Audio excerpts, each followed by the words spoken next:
안녕하세요. 사연을 재미있게 보고 있습니다. 정말 다양한 사람들이 있다고 느끼는데 저 역시 순탄치 않은 결혼 생활을 이어오며 혹시라도 저 같으신 분이 있으시다면 조금 더 용기를 내보셨으면 하는 마음에 사연을 보내게 되었어요. 저는 결혼할 당시만 해도 가정적인 남편을 만났다고 주변에서 부러움을 샀던 사람이에요. 하지만 결혼을 하고 나서 저도 이렇게 일이 커질 줄 몰랐고 저 하나만 참고 기다리면 이 가정이 지켜질 줄 알았습니다. 하지만 그건 아니더라고요. 결혼 후에 보면 시댁이 모질게 대한다든지 시월드라든지 그런 이야기들이 많잖아요. 제가 그 주인공이 될지 몰랐는데 어떻게 보면 제 스스로 초반에 잘못된 선택을 했기에 그런 것이 아닐까 하는 생각이 들기도 합니다. 제가 어떤 일이 있었는지 이야기해 드릴게요. 때는 10여 년 전으로 흘러갑니다. 저는 패션 회사를 다니고 있던 과장이었던 그때 남편과 처음 만나게 됩니다. 거래처를 왔다 갔다 하다 보니 자연스럽게 서로 같이 일하는 시간이 늘어났고 자상한 모습과 본인의 일을 철저하게 하는 사람이라 그런지 더 눈길이 갔던 것 같아요. 여느 남녀와 같이 저희는 서로에게 끌림을 느꼈고 평상시에도 살뜰히 저를 살피는 모습을 보니 이 사람이라면 함께 할 수 있겠다는 생각이 들었어요. 자연스럽게 저희는 연인이 되었고 3년을 연애 끝에 결혼을 하게 되었습니다. 저는 준비가 어느 정도 되어 있던 상황이었지만 남편의 경우 모아둔 돈이 거의 없었고 오히려 빚이 더 있던 상황이라 저에게 결혼 이야기를 꺼내는 것에 대해 망설여하는 것을 본 뒤에는 어차피 함께할 사람인데 그 정도는 아깝지 않다고 생각하고 있었어요. 돈이 무슨 문제겠냐는 생각이었고 제 벌이가 어느 정도 되었던 만큼 감싸주고 싶었던 마음도 있었어요. 내가 모아둔 돈도 있고 어느 정도 조율만 잘 된다면 결혼은 문제 없을 것 같아. 자기는 어떤 부분이 계속 걸려서 그런 거야? 사실 그동안 빚도 있고 내가 벌이가 자기보다는 적은 편이잖아. 그리고 집안이 좋은 것도 아니라 부족하게만 느껴져서 쉽게 이야기를 하지 못했던 것 같아. 하지만 괜찮다면 나는 그렇게 하고 싶지만 내가 염치가 있어야지 말이지. 본인 스스로 부족함을 느끼고 오히려 혼자 감당해내려고 하는 모습을 보니 오히려 안쓰럽다는 생각이 들었어요. 그 당시에는 저에게 헌신적이었고 항상 집에 데려다 주거나 세심하게 살피는 모습을 보니 남편으로서도 역할을 잘 해줄 수 있을 줄 알았거든요. 하지만 예비 시어머님을 뵐 때 뭔가 싸함을 느끼게 되었는데요. 이때라도 도망을 쳤어야 한다고 생각하지만 다들 아시잖아요. 정말 좋아하는 사람이 생기면 뭐든 다 해주고 싶고 조금 부족한 점이 있어도 우리 둘이 잘 살면 된다는 생각이 들다 보니 저도 감당해야 할 부분이라고 생각했던 것 같아요. 제가 이상하다고 느낀 점은 상견례 전 먼저 어머님께 인사를 드리러 갔을 때였어요. 가족 간의 만남이다 보니 인사를 드리는 건 당연한 일이잖아요.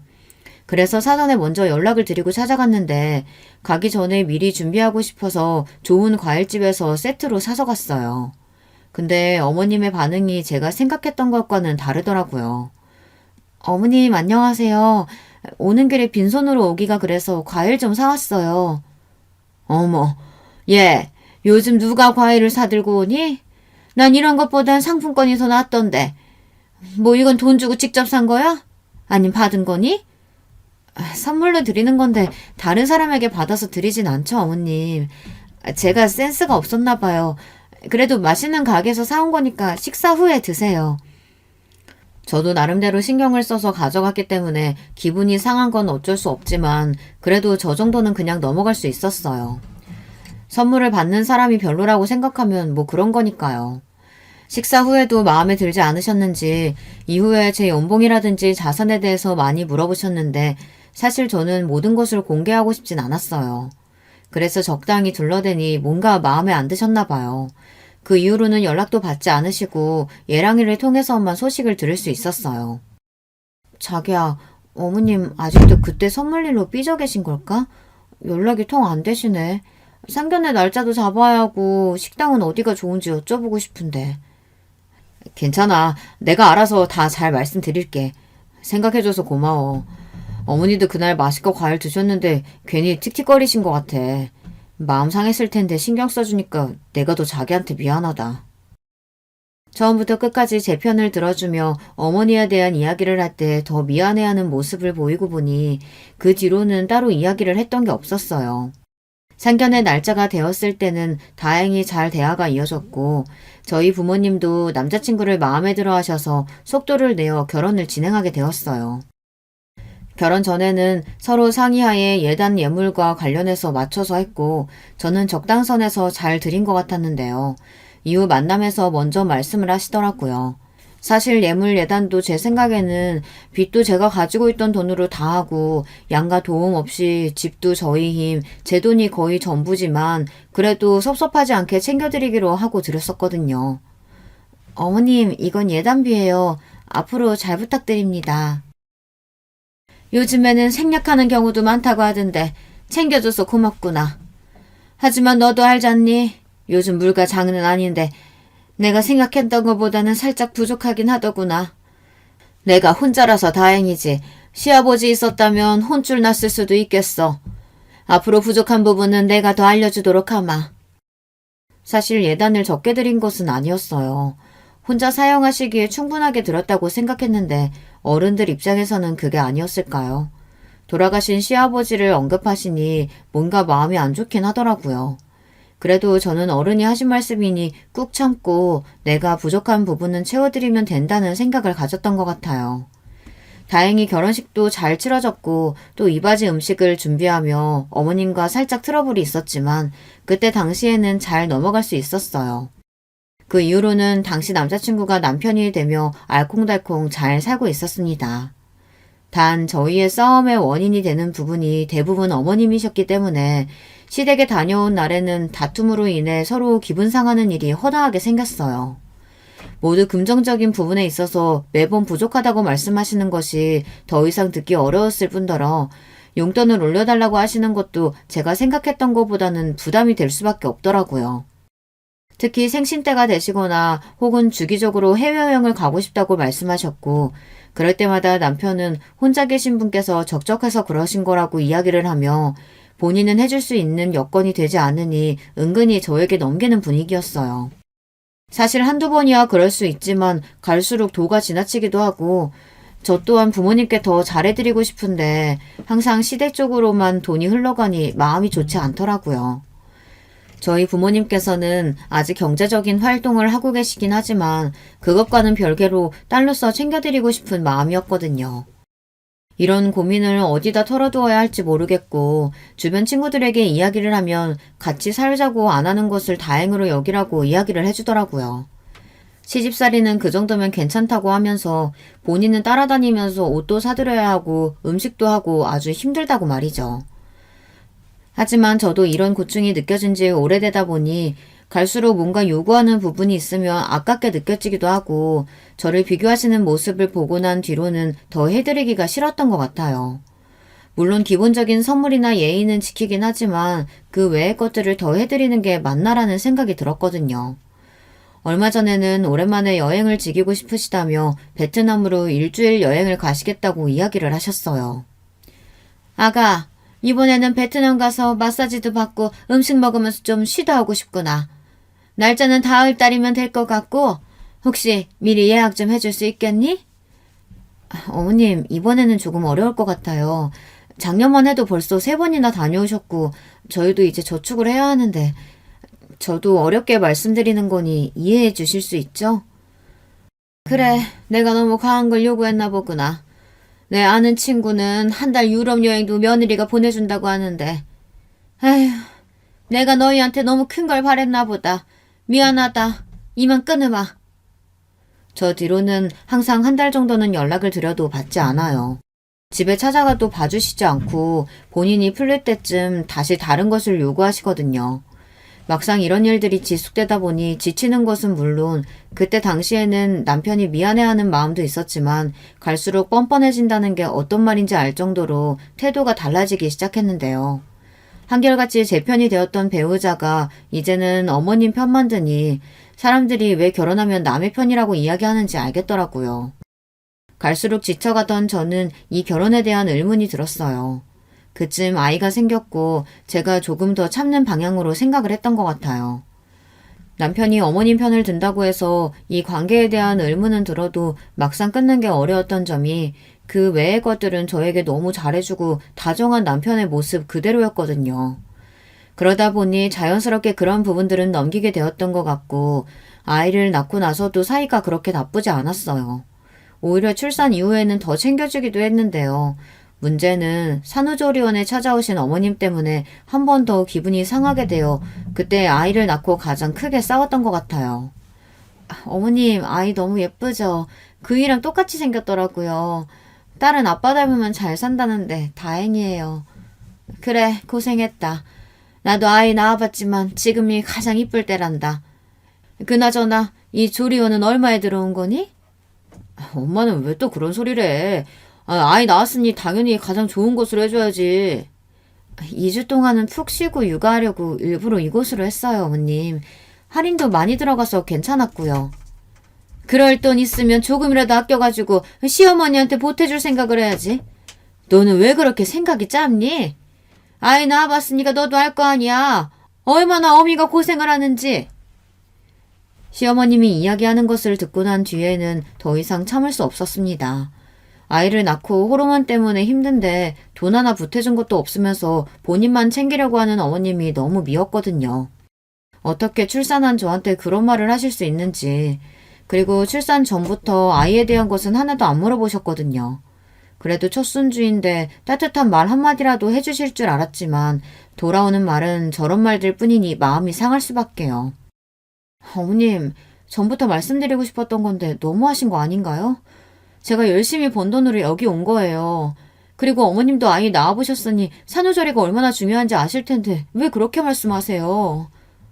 뭐라고? 너 지금 시엄니한테 덤비는 거냐? 그냥 그렇다는 거지 뭐 그렇게 발끈하고 그러니? 그동안 결혼하고 나서 섭섭하게 해드린 거 하나 없는데 계속 서운하다고 말씀하시잖아요. 여행을 안 보내드렸나요? 생활비를 안 드렸나요? 그렇게 말씀하시면 안 되죠. 저도 모르게 언성이 높아졌고 당황한 남편은 상황을 수습하기 바빴어요. 저는 아이를 얻었다는 기쁨을 누릴 시간에 어머님과의 다툼으로 스트레스를 받았지만 그 와중에도 남편은 어머님 생각만 하고 있더라고요. 그때부터 이상하다고 느꼈어야 했는데 그냥 넘어갔던 걸 아직도 후회하고 있어요. 그 뒤로는 일부러 제가 먼저 연락을 드리거나 하지 않았고 남편을 통해서 이야기를 전해 듣는 경우가 많았습니다. 그리고 시간이 지나 저에게도 동서가 생기게 되었고 식구가 늘어간다는 게 그렇게 큰 기쁨일 줄 몰랐는데 날이 갈수록 어머님은 저와 동서를 비교하며 저를 더 탐탁치 않아 하셨어요. 저는 정말 이해할 수가 없었습니다. 제가 뭐 잘못한 것도 없는데 계속 마음에 안 들어 하시고 그걸 떠나 제 아이까지도 모질게 대하시니 저도 마음이 열릴 수 없었죠. 동서가 들어온 이후에는 가족 모임을 함께하게 되었는데요. 그럴 때마다 비교와 훈수를 듣다 보니 자연스럽게 모임에도 빠지고 싶은 마음이 들 수밖에 없었어요. 초반에 동서를 만났을 때도 서로 통하는 부분이 있었는데 얼마 전 저에게 연락을 해오더라고요. 아무래도 손윗사람이 계속 본인 앞에서 까내려지는 것을 신경 쓰는 것 같았어요. 저도 물론 마음이 편하진 않았지만 반대로 동서는 얼마나 불편할까 싶더라고요. 동서 너무 마음 쓰지 마. 난 괜찮으니까. 한두 번 그러시는 것도 아니고 계속 내가 신경 써봤자 마음에 안 들어 하시는 것 같아. 형님, 하지만 어머님 너무하신 것 같아요. 아무리 그래도 저희 앞에서까지 그렇게 말씀하실 줄은 몰랐어요. 괜찮아. 나중에 시간이 좀 더 지나면 내가 하는 노력도 알아주시겠지. 늦었는데 쉬고 다음 모임 때 봐. 간단한 통화를 마치고 나서 깊게 생각을 해보기 시작했어요. 과연 제가 지금 이대로 쭉 어머님에게 도움을 드리는 게 맞을지 남편이랑 같이 상의를 해보기로 했는데요. 그리고 어머님이 모르고 계시는 부분이 있기 때문에 그 부분 또한 공개를 해야 할 때가 왔다고 생각을 하고 있었거든요. 사실 남편은 저와 결혼을 한 뒤로 일을 꾸준히 하고 있지 않은 상태였어요. 제가 거의 외벌이에 가깝게 본가에서 조금 도움을 주시고 있어서 그나마 생활을 이어갈 수 있었던 것인데요. 계속 호구처럼 당하고 있을 수는 없었거든요. 그래서 남편이랑 대화를 우선적으로 해보기로 했어요. 나 그동안 많이 참아왔는데 이제는 어머님께 우리 상황 말씀드리는 게 좋을 것 같아. 항상 여보가 하자는 대로 지원해주고 도와줬는데 일도 계속하는 게 아니라 마이너스에 가까워지고 있잖아. 계속 친정에 부탁드리기도 어려운데 이전처럼 다시 직장 잡아서 일하고 어머님한테 드리는 지원을 좀 줄여보자. 이제 도련님도 결혼하셨는데 도움 주시지 않겠어? 여보, 진짜 말 서운하게 한다. 속으로 지금까지 그런 생각으로 날 봐왔던 거야? 자리 잡을 때까지 지원해주겠다고 했던 사람은 너였고, 아이 낳고서 육아와 가정에 소홀하지 않은 것도 나야. 여보는 일 나가면 끝이지만 난 육아에 끝이 없다고. 근데도 나한테 지금 직장을 잡으라고 하는 거야? 여보, 잘 들어봐. 지금 중요한 건 그게 아니잖아. 여기서 왜 애 이야기가 나와? 지금 어머님 얘기하고 있잖아. 육아?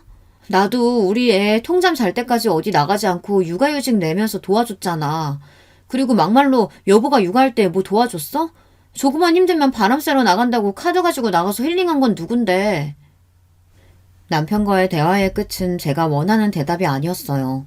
갑자기 육아를 걸고 넘어지니 당황스럽더라고요. 사실 육아를 하며 도움을 아예 안 준 것은 아니지만 그렇다고 해서 큰 도움이 되었던 것도 아니에요. 저도 휴직 후 아이가 어린이집에 갈 때쯤 다시 복귀했고 지금은 아이도 적응을 잘해서 둘 다 충분히 직장에 다닐 시간이 되거든요. 본인이 하고자 하는 사업이 있다고 몇 년 동안 뒷바라지 했는데 그래도 안 되면 포기하는 게 맞지 않나요? 한 가정의 가장이라면 본인이 도움 줄 수 있는 부분은 해야 한다고 생각해요. 벌이가 많아야 한다고 하지 않았고 알바라고 해도 꾸준한 수입이 있다면 그거 하나로 만족할 수 있었어요. 항상 집에 돌아오면 너저분한 집, 그리고 육아까지 해야 하는 저를 전혀 고려해주지 않고 무엇보다 제가 더 서러웠던 부분인 어머님 문제까지 좁혀지지 않으니 막상 어떻게 해야 할지 고민이 되더라고요. 그 뒤로 시원한 해결책을 찾지 못하고 답답한 마음에 계속 이 문제에 대해 생각을 해보기로 했어요. 계속해서 친정의 지원을 받는 건 저도 부모님께 못할 짓인 것 같고 남편에게 통보 아닌 통보를 하기로 했어요. 말로 통하지 않으니 행동으로 보여주는 게 더 빠를 거라고 생각했거든요. 앞으로 생활비는 여기서 저 지원 못해줘. 당신도 이제 나가서 일을 하던지 사업을 할 생각이라면 계획했던 그대로 진행하면서 지원 사업 알아봐. 난 더 이상 도움 못 줘. 당장은 아니고 당신도 준비할 시간이 필요할 테니까 6개월 동안은 직장을 찾던 사업을 시작하던 스스로 해. 난 지금까지 많이 봐줬다고 생각해. 당신 정말 이럴 거야? 지금도 충분히 생활 됐고 앞으로 하던 대로 하면 될 것 같은데 당신 편하자고 나한테 지금 일하라고 하는 거 아니냐고. 잘 생각해봐. 누가 시어머니 해외여행을 1년에 3번도 더 넘게 보내드리고 생신 기념일 할 거 없이 살뜰하게 챙긴 게 누군데 그것마저도 부족하다고 하시는 분한테 내가 지금 어떻게 더 해드려. 당신도 함께 벌어서 더 해야지. 난 더 이상 비교당하는 거 못 참아. 지금 어머님이 당신 일 똑부러지게 하는 줄 아시지? 지금까지 상황 다 말씀드리기 전에 정신 차리고 일이나 구해. 제가 이렇게까지 강하게 말했던 적이 없었기 때문에 남편도 당황한 것 같았어요. 그 뒤로는 정말 마음을 독하게 먹었다는 것을 알았는지 직장 구직 정보를 보기 시작했지만 일을 직접 하지는 않더라고요. 그동안 저는 어떻게 하면 이 악화된 상황을 다시 돌려놓을 수 있을지에 대해 고민을 했어요. 물론 초반부터 제가 너무 남편을 오냐오냐 했고 사랑한다는 이유로 그동안 다 봐줬던 것도 영향이 있다고 생각해요. 지금은 뼈저리게 후회를 하고 있거든요. 초반에 잘 잡았더라면 이렇게까지 상황이 안 좋아지지 않았을 것 같은데 뭔가 또 다 제 잘못 같고 그러더라고요. 하지만 이 상황이 지속된다면 저는 이 결혼 생활에서 남는 게 없을 것 같았어요. 제가 아무리 능력이 있다고 한들 시댁 쪽으로 돈이 들어가고 있으니 그것만 해도 직장인 월급은 될 것 같아요. 또 아이가 있다 보니 이런 부분들에 대해서 줄여야 한다고 느꼈던 것이 아이 학원을 보내줄 것도 생길 텐데 계속 이 상황에 익숙해진다면 절대로 못 벗어날 것 같다는 생각이 들었거든요. 그래서 남편에게 강력하게 나갔던 것도 있고 또 모임 때마다 저는 제 마음 먹은 대로 크게 신경 쓰지 않았던 것 같아요. 저를 욕하시던 말던 제가 정한 적정 금액을 드리며 남편 손에 들려보냈고 부족하다 이번엔 뭘 더 하고 싶다 말씀하시면 남편에게 이야기를 하라며 딱 잘라버렸죠. 제 마음은 편해졌지만 점점 갈수록 시어머니의 고집은 꺾이지 않았어요. 매일 전화를 하시는 것은 물론 요즘에는 어디가 좋다더라 하시며 여행을 가고 싶어 하셨거든요. 아니나 다를까 몇 달 지나지 않아서 생활비가 부족하시다고 이야기를 하시며 달마다 50씩 더 주실 것을 요구하셨어요. 저는 왜 저렇게 저희 부부에게 기대시나 했는데 도련님 쪽에서는 전혀 지원을 받지 못하고 계신 것 같더라고요. 어머님, 이제 저희 아이도 있는데 계속 그렇게 드리는 건 어려워요. 저희 상황 잘 아시잖아요. 계속 이러시면 저희도 곤란하죠. 예, 내가 살면 얼마나 살겠니? 그동안 못 해본 거 누려보겠다는 게 그것조차 힘들다고 하니?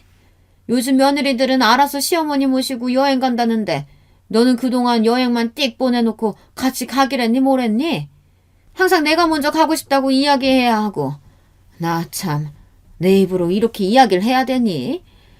솔직히 말해서 이번엔 둘째 며느리보다 네가 더 괘씸하구나. 돈을 좀 더 버는 사람이 도움 많이 줄 수도 있는 것이지. 어머님, 그렇다고 제가 아예 안 도와드리는 것도 아니고 밑도 끝도 없이 계속 요구를 하시잖아요. 계속 그러시면 저도 더 이상 참지 않겠습니다. 안 참으면 어쩔 건데? 하나뿐인 시엄니 굶어 죽으라고 제사를 지내는 거지 뭐니? 그거 누가 보면 내가 너한테 몇 천만 원 달라고 징징거리는 줄 알겠다. 그 정도까지 받아가시잖아요 라는 말이 목구멍까지 차올랐지만 차마 내뱉지 못하고 그때 느낄 수 있었어요. 더 이상 호의를 베풀어서는 안 되겠다는 생각을요. 더 이상 이건 베푸는 게 아니라 호구처럼 잡혀 사는 것과 다르지 않았어요. 남편 선에서 커트할 수 있는 부분도 아니고 사실 어머님만 아니면 이혼까지 생각할 일은 아니라고 생각했어요. 근데 이게 몇 년째 지속되다 보니 이대로 가다간 진짜 모으는 돈도 없이 탈탈 털리겠구나 싶더라고요. 남편 빚도 다 갚아주고 집도 제 명의로 들고 왔는데 더 이상 당하고 싶지 않았어요. 그래서 남편에게도 강하게 이야기했던 것이었는데 돌아오는 게 이런 것이라면 저도 다 방법이 있었죠. 스스로 혼자 자립할 수 있도록 준비를 하고 이혼을 하더라도 아쉬움이 없도록 마음을 잡는 것이었어요. 다들 어머님만 안 보면 되지 않냐고 생각하실 수도 있는데 그게 되었다면 사실 초반에 남편이 강하게 이야기를 했어야 한다고 생각해요. 금전적인 관리를 다 남편에게 맡겼던 것도 제 잘못이었죠. 웬만하면 저도 다 안고 가려고 했지만 진심을 몰라주는 사람에게 왜 제 감정과 돈을 쏟아야 할지 의문이 들었거든요. 그래서 제 플랜을 짜기 시작했어요. 이제 더 이상 가정이 아닌 본인의 어머니만 챙긴다면 저 또한 이 가정을 지킬 노력을 할 필요가 없었거든요. 저는 제 아이의 인생 그리고 우리 가족이 행복하게 살았으면 했던 마음이었는데 이제 낭비만 하지 않기로 했어요. 너무하다고 생각하시는 분들이 있으실 수 있지만 저는 제 집도 지켜야 하고 결혼 후 5년 동안 모아둔 돈이 하나도 없다는 것에 충격을 받으면서 마음의 상처까지 받고 싶지 않았거든요. 이미 많은 상처를 받긴 했지만 지금이라도 바로잡아야겠다는 생각뿐이었어요. 그래서 일단 드리던 용돈을 절반 이상으로 줄이고 여행도 기념일이 아닐 땐 보내드리지 않았죠. 그 뒤로는 잠잠한 듯 싶었는데 제가 안 해드리니까 동서에게 연락해서 슬슬 여행 이야기를 꺼내시는 것 같더라고요. 그 뒤로는 동서가 저에게 어머님께 도움을 드리는 게 좋지 않겠냐고 하는 것을 듣고 나서는 더 이상 동서도 제 편이 아니라는 것을 알게 되었어요. 형님 잘 지내시죠? 요즘 어머님이 통 입맛도 없으시다 하고 이번에 여행을 좀 보내드리면 어떨까 하고요. 아 그래? 동서 그럼 이번에 동남아 쪽으로 절반씩 해서 부담하는 거 어때? 일단 나는 당장은 여유가 없다 보니 한 3개월 뒤로 잡으면 될 것 같은데. 아 저희도 보태야 하나요? 제가 알기로는 형님네가 좀 더 여유가 있다 보니까 어머님께서도 도움을 받으신 걸로 알고 있거든요. 근데 이번에 지원을 좀 덜 해주신다고. 그래서 좀 힘드신가 봐요. 원래 하던 대로 하셔도 딱히 마이너스도 아니실 것 같은데. 형님, 제 입장에서는 사실 이런 부담을 겪는 게 형님이 잘하시면 딱히 안 겪어도 될 일 같거든요. 동서, 지금 말 다 했어? 우리 집이 여유 있다고 누가 그래? 그동안 동서는 내 편인 줄 알았는데 그렇게 생각하고 있었다니 실망이다. 나도 여행 가고 싶은 거 참아가면서 일하는 거야. 뭐? 여유 있는 사람이 더 내야 하는 건 당연하니까 그동안 내가 했던 대로 하라고? 솔직히 말해서 도련님이랑 동서가 지금까지 해온 게 뭐가 있어? 항상 평상시에는 내가 다 하고 기념일 때만 신경 팍팍 쓰면서 그것 때문에 비교당하는 게 얼마나 힘든 줄 알아? 그동안 쌓아왔던 걸 쏟고 나니 속이 다 시원하더군요. 나중에는 아무 말도 못하고 제 말은 그게 아니라 하면서 말을 해주는데 그 뒤로는 귀에 들려오는 대화는 딱히 기억에 남지 않았어요. 그날 남편을 불러서 이야기를 해봤지만 들려오는 대답은 이전과 다르지 않았어요. 동서한테 전화 왔는데 여유 있는 쪽이 더 내야 한다는데 그게 맞아? 여보가 어떻게 조율 좀 해봐. 도련님이랑은 이야기 해봤어? 또 그 얘기야? 여보, 지금까지 우리 잘 지냈잖아. 그냥 원래대로 하던 대로 살면 안 되는 거야? 그럼 우리 부모님은? 장모님하고 장인어른은 지금도 일하고 계시잖아. 그 사업하신다고 하셨나?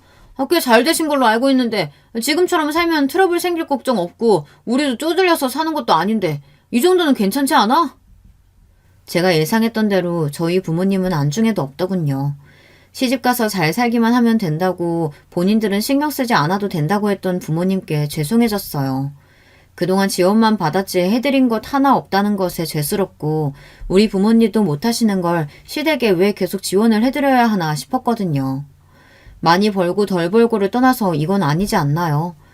자연스럽게 이런 트러블이 지속되다 보니 아이 앞에서 싸우는 일도 많아지고 마음도 편하지 않았어요.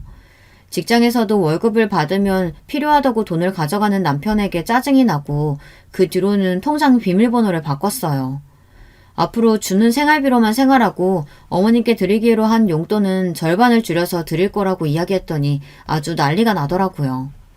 그래서 남편에게 당신이 절반만큼 벌어서 드리면 되지 않냐고 이야기하니 입을 삐쭉 내밀고는 더 이상 말을 하지 않았어요. 조금씩 제 돈을 찾아가기 시작하니 모으는 재미도 생기고 얼마 전에는 투자까지 하면서 꽤나 쏠쏠하게 돈을 만질 수 있었어요. 다행히 이 통장은 남편이 모르고 있기 때문에 개인적으로 가지고 있을 수 있었고 시간이 지나니 남편은 제 화가 조금씩 풀린 줄 알고 다가오기 시작하더라고요. 이제 여유도 있으니 어머님을 도와드리자고 말이죠.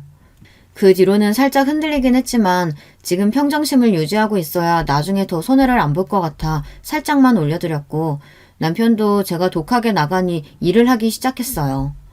이대로 평화가 이어질 줄 알았어요. 하지만 이어졌다면 제가 이렇게 사연을 보내고 있진 않겠죠. 그동안 이제 어머니에 대한 스트레스를 더 이상 받지 않을 거라고 생각했지만 아니었어요. 만날 때마다 어찌나 동서네와 비교를 하는지 제가 안 해드린 일 결국에는 동서가 조금이라도 더 신경을 쓰는 것 같더라고요. 문제는 어머님만 저를 무시하시는 것이 아니라 동서도 이제는 돈은 잘 벌면서 시댁은 하나도 챙기지 않는 맏며느리로 약간 몰아가는 느낌이었어요. 그동안 제가 해준 건 다 어디 간 건지 한순간에 이렇게 달라지니 더 거리감이 느껴지고 불편해지더라고요. 물론 시댁이 편할 수는 없지만 전보다 더하다는 느낌을 받으면서 왕래를 아예 끊을까 했지만 남편이 다시 일도 시작하고 중간에서 어느 정도 커버를 치는 느낌은 있었기 때문에 그동안 지쳐도 참았거든요. 그러던 중 정말 제가 이대로 가다가는 안 되겠다는 생각이 들었던 사건이 하나 있었습니다. 앞서 말씀을 드렸지만 제가 돈을 굴리기 시작하면서 여유로워지다 보니 딱히 다른 부분은 신경을 안 쓰고 있었는데 얼마 전 남편이 저에게 이런 이야기를 하더라고요. 본인이 사업을 시작하고 싶은 게 있는데 전망도 괜찮고 해볼만 하다면서 이번이 마지막 기회라고 생각하고 열심히 해보겠다고 저에게 3천만 원을 지원해 줄 수 있냐고 이야기를 해왔어요. 사실 그동안에 있었던 일을 생각해보면 지원을 해주어서는 안 되는 상황이라는 것을 느끼고 있긴 했지만 사람 마음이라는 게 쉽게 끊어지는 건 아니더라고요. 문제는 지금부터 시작인데요. 그 뒤에 사업이 잘 되고 있나 궁금해서 저도 물어보고 조금씩 도움을 줄 수 있는 부분은 주고 싶었는데 그럴 때마다 얼버무리면서 이야기를 하는 게 눈에 보이더라고요. 설마 하는 생각이 들었지만 의심을 하고 싶지 않아서 일단은 그냥 두었는데 얼마 뒤 어머님 댁에 갔다가 충격적인 소리를 들었어요. 설마 했는데 그 돈을 어머님께 가져다 드린 것이었어요. 아가, 그동안 섭섭했지? 진작 이렇게 여행 보내줄 줄 알았으면 기다리는 거였는데 내 마음이 너무 성급했다. 그동안 돈 모아서 여행 보내주려고 그렇게 했던 거였어? 무슨 소리세요, 어머님? 여행이라뇨? 아, 엄마도 참 이 사람이 티내지 말라고 했는데 꼭 이렇게 이야기를 하네. 여보, 전에 엄마 유럽 여행 보내주기로 하고 우리가 열심히 돈 모은 거 있잖아. 그치? 기가 막혀서 더 이상 말이 나오지 않았어요. 유럽 여행이라니. 그래서 저에게 사업한다고 돈을 받아갔던 것이더라고요. 3천만 원이 걔 이름도 아니고 남편을 생각해서 주었지만 결국에는 다 시어머님께로 돌아가니 더 참을 이유도 없었던 것 같아요. 그 뒤로 집으로 돌아가서 계속해서 어머님께 지원을 하겠다고 하면 이혼이라고 말을 해두었어요. 처음에는 뭘 이런 걸로 이혼을 하냐고 했던 남편이 나중에는 정말 한 번만 봐달라고 이야기를 하더군요. 여기에서 봐주었냐고요? 봐주었다면 저는 지금도 열심히 돈을 벌어서 시댁에 가져다주는 꼴로 남아있었을 거예요. 이번에는 참을 수 없었어요. 그래서 본가에 가서 친정엄마에게 말씀을 드리니 그동안 일을 모르셨던 분들이라 더 속상해하시는 것 같아 저도 마음이 좋진 않았네요. 엄마, 그동안 내가 모아둔 돈 하나 없이 계속 어머님께 들어가고 있었어. 아무리 그래도 이건 너무 심하지 않아? 예, 그래도 시어머님인데 돈 조금 해드리면 어때서? 1년에 한두 번이면 괜찮지. 한두 번이면 이러지도 않지. 매달 용돈에 여행까지 보내드리니 내가 너무 힘들어서 안 되겠어.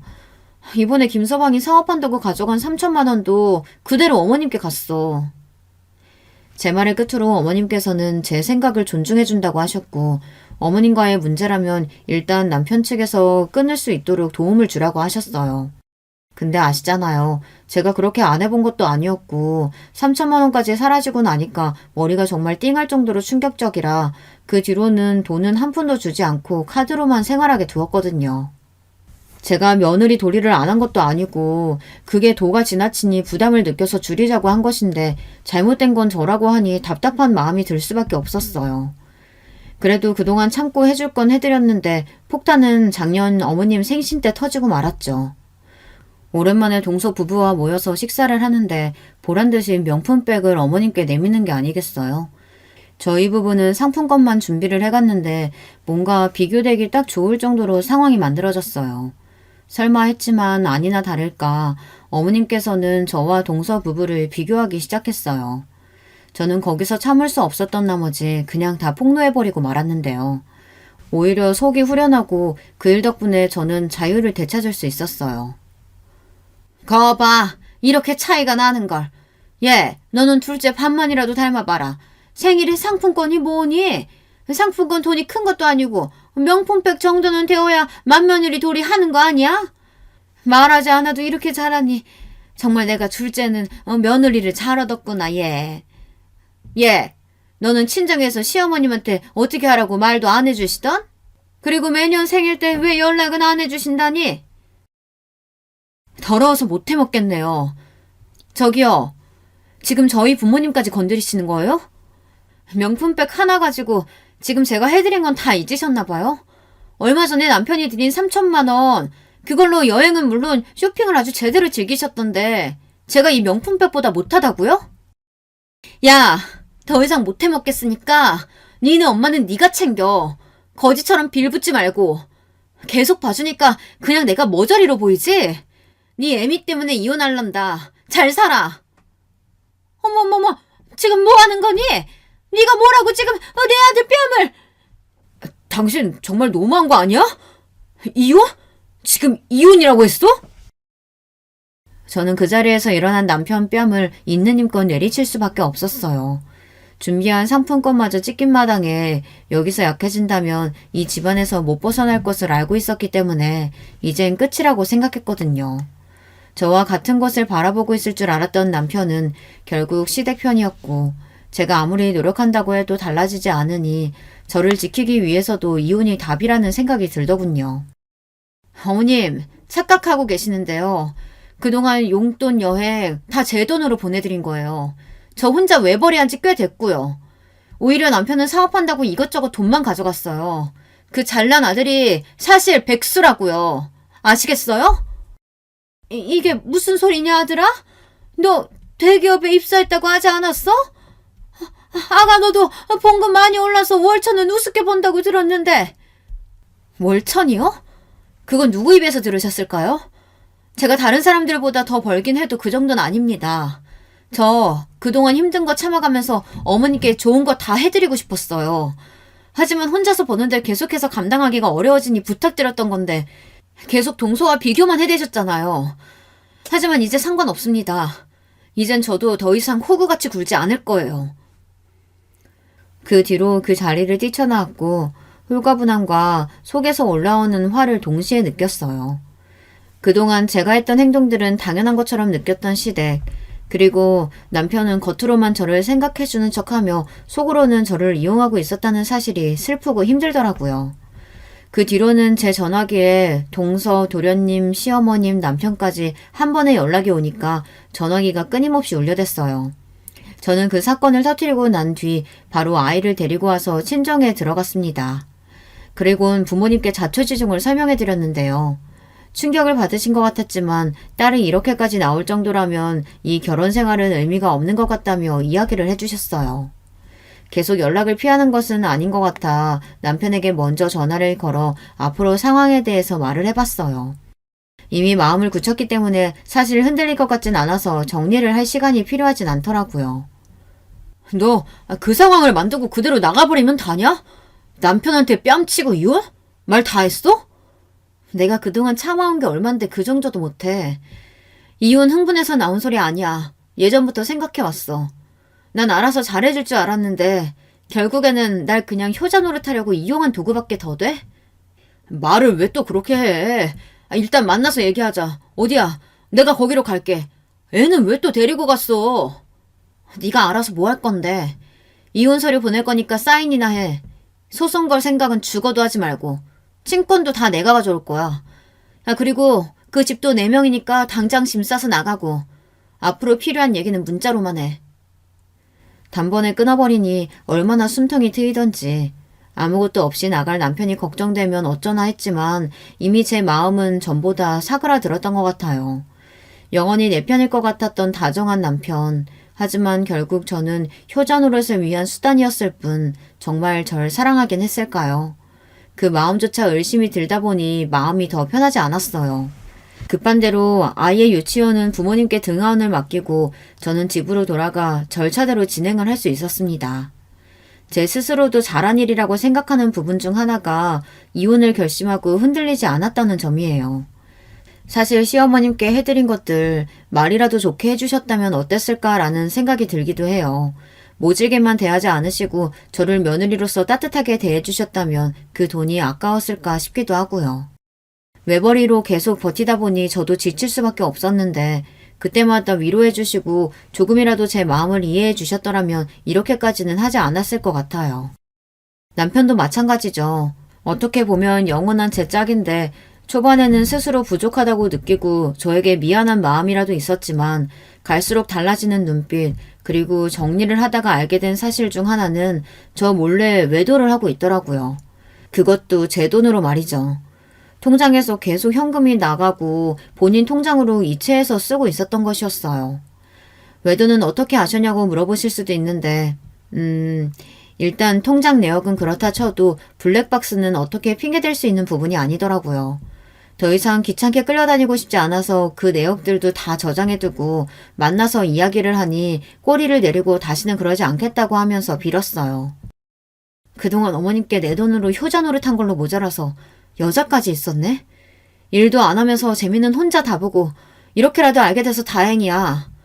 그래도 그동안 산 정이 있으니까 여기서 깔끔하게 끝내면 위자료고 뭐고 필요 없으니까 친권 포기하고 꺼져. 여보, 오해야.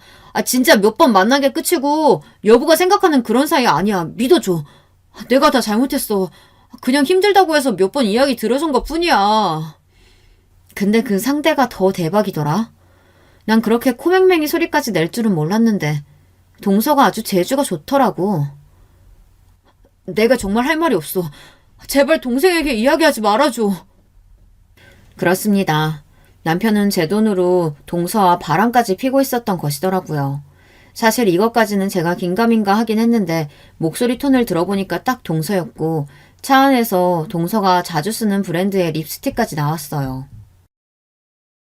자기야, 이번에 내가 크게 하나 해줄게. 근데 우리 이래도 되는 걸까? 나 너무 무서워, 자기. 이러다가 다 알게 되면 우리 어떻게 되는 거야? 지금까지 잘 만났잖아. 우리는 아무것도 달라지는 거 없어. 그냥 집사람 돈 쓰면서 사랑하면 되는 거야. 그 집 정말 잘 살거든. 내가 알기로는 장인어른이 꾸준히 지원해주는 걸로 알고 있고 얼마 전에 와이프 몰래 가서 도움을 요청했지. 정말? 근데 형님은 돈도 있으면서 왜 그렇게 돈돈거리신데? 그냥 어머님한테 좀 해드리면 되지. 참, 사람이 지혜롭지 못한 것 같다니까. 나라면 안 그랬을 텐데. 우린 이대로 그냥 서로 사랑하면서 돈 걱정 없이 살면 돼. 사랑해, 자기야. 저뿐만 아니라 저희 부모님께도 도움을 요청했다는 말을 들으니 정말 기가 막혔어요. 게다가 남편의 아양 떠닌 목소리까지 들리니 제가 그동안 사랑하던 사람이 맞나 싶더라고요. 저는 그날 이후 이혼 서류를 접수하고 남편은 군말 없이 친권 포기와 저에게 위자료까지 지급을 해주어야 했어요. 어쩌면 당연한 결과죠. 하지만 제 복수는 여기서 끝나지 않았습니다. 알았으니 밝혀야죠. 두 사람의 관계를 그냥 눈 감아줄 생각은 없었습니다. 지금 들으시는 내용은 어느 하나 거짓도 없습니다. 여기서 찔릴 사람은 딱 두 사람일 텐데 일이 이렇게까지 될 줄 몰랐겠죠? 미안하지만 저는 더 이상 참을 생각이 없어요. 형님, 그게 무슨 소리세요? 갑자기 찾아와서는 이상한 소리 하지 마시고 돌아가세요. 그래 여보, 우리 이혼하기로 했잖아. 내가 다 포기한다고 이야기했는데 어머님 앞에서 이렇게까지 해야겠어? 형수, 왜 이렇게까지 하는 거예요? 솔직히 좀 여유 있는 사람이 도와줄 수도 있지. 뭐 그동안 보태준 돈 내역이라도 공개하시려고 하는 거예요? 어쩜 저렇게 뻔뻔할까. 그동안 여행 몇 번 보내준 거 가지고 아주 생색이란 생색은 다 내는구나. 이미 끝만 마당에 또 무슨 얘기를 한다고 찾아와? 저는 모두가 모인 자리에서 저 녹음 파일을 공개하며 집안은 말 그대로 개판이 되었는데요. 뭐 이젠 제가 알아야 할 부분은 아니니 폭탄을 제대로 던지고 나와버렸어요. 도련님은 듣자마자 형이 어떻게 그럴 수 있냐며 말을 하더라고요. 저게 정말 사실이야? 내 형이랑 바람을 펴? 형도 그러면 안 되지. 동생 와이프랑. 내가 다 설명할게. 네가 생각하는 그런 거 아니야. 맞아, 자기야. 진짜 그런 거 아니야. 제발 내 얘기 들어줘. 그 뒤로 도련님은 자리를 박차고 나가셨고 저는 후련하게 그 집에서 나올 수 있었어요. 뒤에서 어쩜 저럴 수 있냐며 소리를 지르는 소리가 들렸지만 솔직히 그동안 제가 참아왔던 부분을 생각해보면 이 정도는 약과죠. 회사에 뿌린 것도 아니고 가족들이 모인 자리에서 퍼뜨린 것뿐인데 저는 제가 너무 착하게 복수한 것 같다는 생각이 들었는데 뭐 그 이상은 할 생각이 없었어요. 사실 외도 상대를 처음 알았을 때 저도 당황스럽기는 했어요. 다른 사람도 아니고 동서와 바람이라니. 얼마나 되었을지는 모르겠지만 제가 예상하기로는 돈을 계속 빼간 시점인 것 같아서 최소 6개월은 보고 있었는데요. 알고 나서 평정심을 유지하기가 어려웠지만 제가 불같은 성격은 아니라서 차분하게 서류도 준비하고 자료도 보관해둘 수 있었던 것 같아요. 그리고 절차대로 이혼을 준비할 수 있었고 제대로 서류 처리가 된 이후에는 그동안 망설였던 가족 사업을 물려받아 전보다 더 여유롭게 지내고 있는 중입니다. 초반에는 아이 때문에 계속 남편을 만나야 했지만 딸이 보고 싶어 하니까 어쩔 수 없이 보여주고 있긴 해요. 종종 재결합 관련해서 이야기를 하기도 하는데 어림도 없죠. 본인이 그런 짓을 저질러 놓고 말을 꺼내는 것 자체도 너무 웃기네요. 그리고 어머님께서도 그 뒤로 연락을 하셨는데 미안하다, 내가 잘 몰랐다 하시며 이야기를 하시는데 그때 가서 동서의 외도까지 가족 앞에서 모두 퍼뜨린 이후에 결혼생활 중 저에게 가장 다정히 그리고 정말 미안하다는 목소리로 말씀을 하셨어요. 약 10년 동안 고구마 같은 시댁 생활을 하며 느낀 점이 있다면 사람은 고쳐서 쓰기 어렵다는 것이에요. 이미 많은 분들이 알고 계시겠지만 사람이 쉽게 달라지지 않는다는 말이 있잖아요. 호의로 베푼 것들이 그냥 그대로 호구가 되는 것이라고 생각하니 마음이 안 좋았네요. 지금이라도 청산해서 여유롭게 생활을 하고 있으니 그것만으로도 다행이라고 생각해요. 아이에게도 앞으로 잘 설명을 해줘야겠지만 사실 남편이 그동안 아이에게 잘했던 게 아니긴 한데요. 그래도 아빠는 아빠인가 봐요. 만나면 좋아하는 모습을 보니 아빠를 만나게 하는 건 딸이 좀 더 크면 그때 다시 이야기를 해볼까 생각 중이에요. 친권 포기를 하게 만들긴 했지만 아이가 원한다면 또 모르겠네요. 하지만 정확한 것은 앞으로 제가 먼저 시댁에 가거나 남편을 용서하는 일은 없다는 것이에요. 외도까지 들통난 마당에 저는 더 남편을 받아줄 이유가 더욱 없었거든요. 가끔 자상하고 가정적이었던 남편이 그립긴 했지만 제 생활에 있어 지금이 더 삶에 대한 만족을 하게 되는 것 같아요. 또 남편은 그동안 제가 빌려주었던 돈을 비롯해 위자료까지 다달이 보내주어야 하기 때문에 취업을 할 수밖에 없었고요. 매달 꼬박꼬박 잘 보내주고 있어요. 그동안 하지 못했던 여행, 취미 생활을 즐기기 시작하면서 부모님과도 더 깊게 시간을 보내다 보니 이제서야 제 삶을 되찾은 것 같아요. 저처럼 시댁에 묶여 계셨던 분들이 있다면 용기를 내셨으면 좋겠어요. 그리고 동서는 그때 이후로 저에게 따지듯이 연락이 오진 않았어요. 본인이 한 짓이 있으니. 제 편인 줄 알았던 사람들이 뒤돌고 나니 사람에 대한 적대감이 생기긴 했지만 제 주변에는 더 좋은 사람들이 많기 때문에 외롭지 않게 시간을 보낼 수 있을 것 같아요.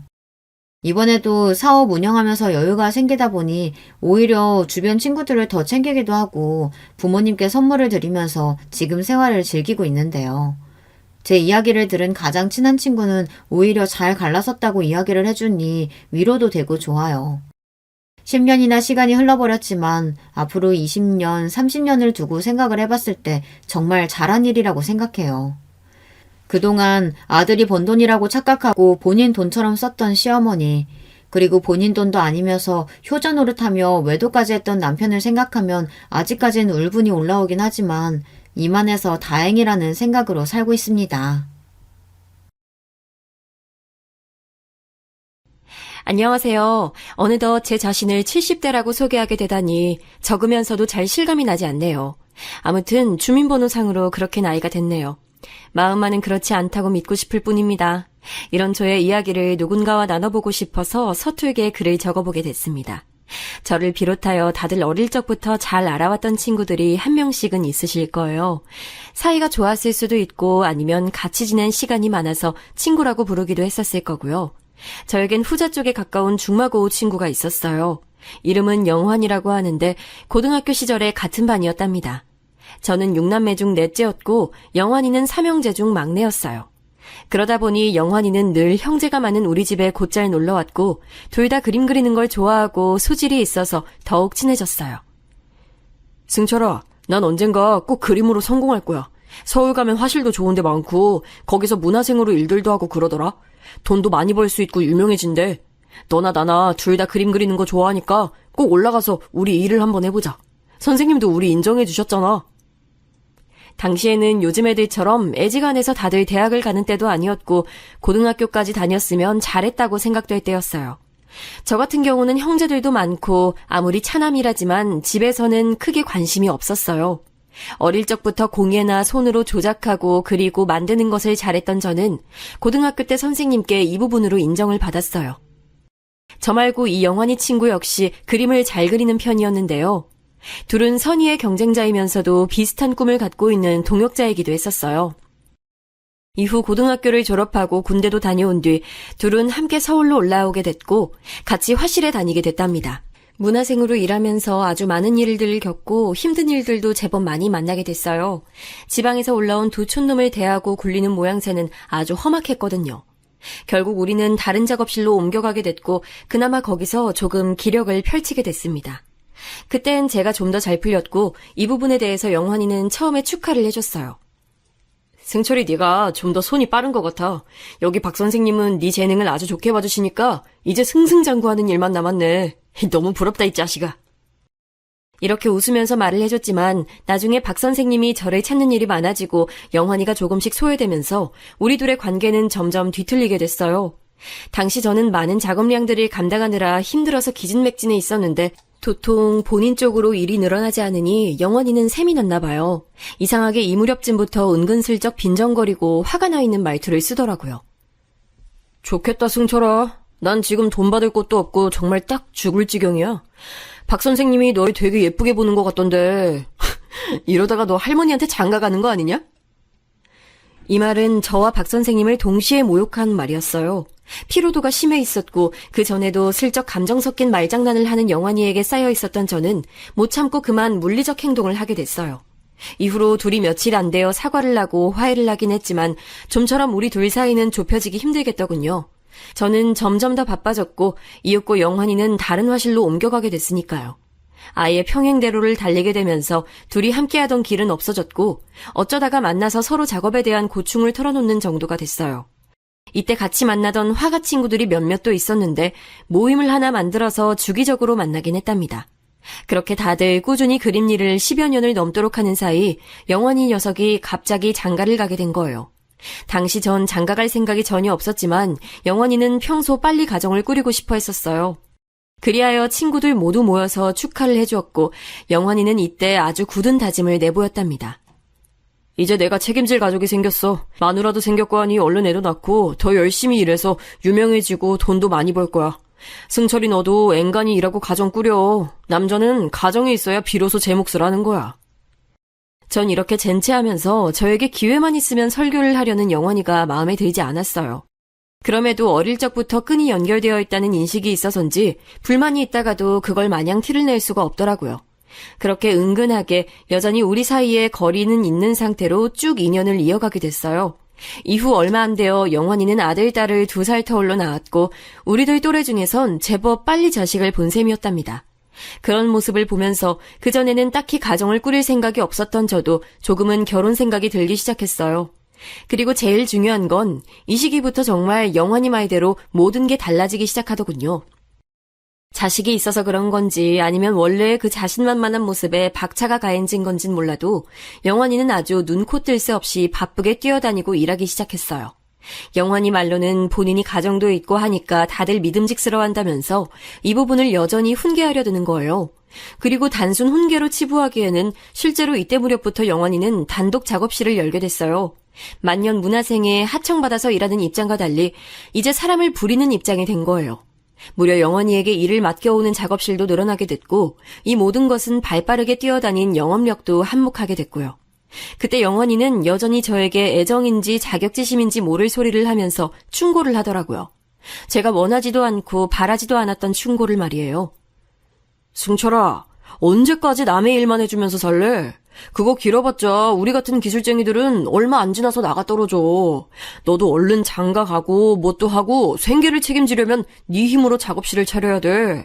나 봐라. 벌써 여기저기서 작업들 물밀듯이 들어오고 있고 돈도 꽤 벌리고 있어. 이게 바로 사는 의미가 있는 거지. 너도 얼른 정신 차려라. 조금 있으면 이 길도 닫히기 마련이야. 하지만 저도 뭔 자존심인지 친구가 해주는 충고는 영 안이 꼽고 듣기 싫더라고요. 꿋꿋하고 고지식하게 저를 믿고 써주는 한 작업실에서 여전히 제 작업과 병행하면서 남의 일을 해주고 있었어요. 그러던 사이 영환이는 점점 저와 간격차가 벌어지면서 나중엔 작업실 선생님 대 하청 작업을 하는 일개 직원 사이로 마주하게 됐어요. 하지만 영환이는 뭐랄까 여전히 친구로서의 거리를 유지하며 다가오더군요. 그러니 이때도 저는 영환이가 저에게 선의는 있다고 느꼈던 것 같아요. 당시에 제가 만나던 여자가 있었고 결혼을 약속하게 됐는데 이 사람조차도 영환이를 알아보고는 제 친구냐며 놀라더군요. 그 모습에 슬쩍 상처를 받기도 했었답니다. 어머, 승철 씨 친구가 그 김영환 작업실 소장 그 사람이에요? 대단하다. 그분 진짜 유명하잖아요. 우리 문화생들 사이에서 엄청 유명해요. 거기 한번 들어가 보고 싶다고들 난린데 승철 씨는 김영환 선생님이랑 뭐 해볼 계획은 없는 거예요? 친구잖아요. 이 말을 듣고 더 자존심이 상해서 말을 길게 꺼내지 않았지만 이후에 제가 결혼을 하면서 어쩔 수 없이 알렸고 영환이는 찾아와서 역시나 꽤 생색을 내면서 갔어요. 어쩌다 보니 제가 작게 마련한 살림살이가 영환이 작업실 근처였고 그쪽과 자주 오가면서 보게 됐답니다. 저는 한 달 벌어서 한 달 먹고 사는 봉급쟁이이다 보니 형편이 좋지 않았고 아내도 똑같이 다른 작업실에 나가서 일을 하곤 했어요. 가끔 쌀이 떨어지기도 하고 근처 쌀가게에 가서 쌀을 외상으로 빌려오는 시간들도 있었답니다. 어느 날 그렇게 쌀을 사서 돌아오는 제 뒤로 누가 저를 거칠게 불러대기에 돌아봤더니 바로 영환이었어요. 고급차에 몸을 담고선 저보고 타라며 자기 집에 가서 한잔 하자는 거예요. 당시 저는 아내와 다툰 직후였기 때문에 곧장 집에 들어가기도 싫었기에 될 대로 되란 심정으로 영환이의 집으로 따라 들어갔어요. 가보니 입구부터 번쩍번쩍 빛나는 구두며 신발들이 가득 놓여있고 거실에는 큰 샹들리에가 걸려있고 영환이의 재수씨는 결혼식 때 뵀을 때보다 안색이 훨씬 좋아졌더군요. 머리도 구불구불하게 파마를 해서는 옷도 좋은 옷을 입고 있었고 마치 외국에서 본 것 같은 그런 부엌에서 음식들을 가득 차려내주는 거예요. 그때만 해도 제가 그날 봤던 영환이의 집안 모양새가 평화롭고 유복한 한 가정의 마지막 영정사진과 같은 장면이었다는 걸 알지 못했답니다. 그러고 한 몇 개월 지났을까요? 저희 집이 영원이네 작업실과 가까운 곳이었으니까 늘 자전거로 그쪽을 지나다니곤 했었어요. 거기 일하는 친구들 몇몇과 인상이 있기도 했는데 이상하게 그날따라 작업실 앞에 사람들이 많이 몰려있는 거예요. 분위기가 좀 이상한 것 같아서 앞쪽을 둘러보고 있는데 익숙한 얼굴 한 명이 저에게 오더니 말을 걸더라고요. 그리고 그 내용에 전 기겁을 하게 됐어요. 불과 며칠 전에 영환이를 만났는데 말이죠. 이 선생님이시네요. 저기 지금 저희 작업실 난리 났어요. 소장님이 웬 여자랑 눈이 맞아서 집을 나가셨다나요? 여기도 며칠 전 팔아버렸다는 얘기도 있고 지금 엄청 뒤숭숭해요. 사모님은 지금 쓰러지셨다나 봐요. 애들 여기 맡겨놓고 가셔서 정말 어찌해야 할지 모르겠어요. 이 말에 놀라 자전거를 대충 세워두고 안으로 뛰어들어가 보니 영문도 모른 채 엉엉 울고 있는 애들만 안쪽 화실에 앉아있는 거예요. 그 주변을 정신없이 돌아다니는 문화생들하며 보통 상황은 아닌 게 분명했어요. 결국 시간이 지나 듣게 된 진상은 앞서 들은 내용 그대로였고 더 최악의 얘기도 듣게 됐어요. 처음 저에게 이 사실을 말해주었던 문화생이 더 이어서 얘기해주더군요. 같이 일했던 아주 어린 여학생이 있었거든요. 이제 막 20살 넘은 친구인데 누가 봐도 이쁘장하고 청초한 얼굴이긴 했어요. 마치 그림으로 그린 것 같달까. 그 친구한테 눈독 들이는 사람들도 여기 꽤 있었죠. 하지만 설마 소장님과 그런 관계일 줄은 정말 몰랐어요. 가끔 소장님 댁 가서 애들이랑 놀아주기도 했었는데 말이에요. 소문에는 임신했다는 말도 있고 의심하는 사모님 눈치를 못 견뎌서 헤어지자고 했다더라고요. 근데 그 여자애가 소동을 벌이는 바람에 아무튼 이게 뭔지 모르겠네요. 저만 돌아가는 사정을 몰랐나 봐요. 이미 다른 애들은 눈치를 채고 있었더라고요. 도통 이게 뭔 얘긴지 머릿속에서 정리가 하나도 안 되더라고요. 그래도 눈앞에 펼쳐진 광경들이며 있는 그대로 받아들이는 수밖에 없었어요. 이 사정을 아내에게 말했더니 참 기가 막혔는지 이런 소리를 읊조리더라고요. 와, 세상 사는 일 참 모를 일이야. 난 그 집 옆편네 뭐 저런 팔자가 있나 싶어 부러워했거든. 맨날 비싼 옷 입고 돈도 많아 보이고 애들까지 때깔 좋게 입혀서 키우는 거 보고 내 팔자 한탄이나 했어. 그런데 그런 속사정이 있다니. 난 그렇게 못 살아. 몇 억을 준대도 딴 여자한테 눈 뒤집힌 남자랑은 못 살지. 그건 그렇고 그 집 애들 딱해서 어떡해? 별일이 다 있어 정말. 아내 말 맞다나 졸지에 홀로 남게 되어버린 그 집 재수씨며 애들은 어떻게 됐는지 궁금하긴 했어요. 집을 모르는 것도 아닌 거로 아내와 같이 한번 찾아가 봤는데요. 집안 꼴이 말이 아니더라고요. 뭔가 다 대충 어질러져 있고 애들은 그 으리으리해 보였던 거실에 대충 방치되어서 과자나 깨물어 먹고 있었어요. 보다 못한 제가 엄마 안 계시냐고 물었더니 큰애가 울먹이면서 안방을 가리키더군요. 그래서 가봤더니 담요를 깔고 누워있는 재수씨가 보였어요. 저기 재수씨, 저 이승철입니다. 잠깐 아내랑 한번 들려봤어요. 괜찮으신가요?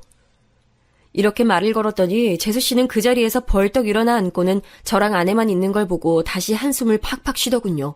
그러더니 잔뜩 쉰 목소리로 겨우 대꾸를 했어요. 뭐 때문에 오신 거예요?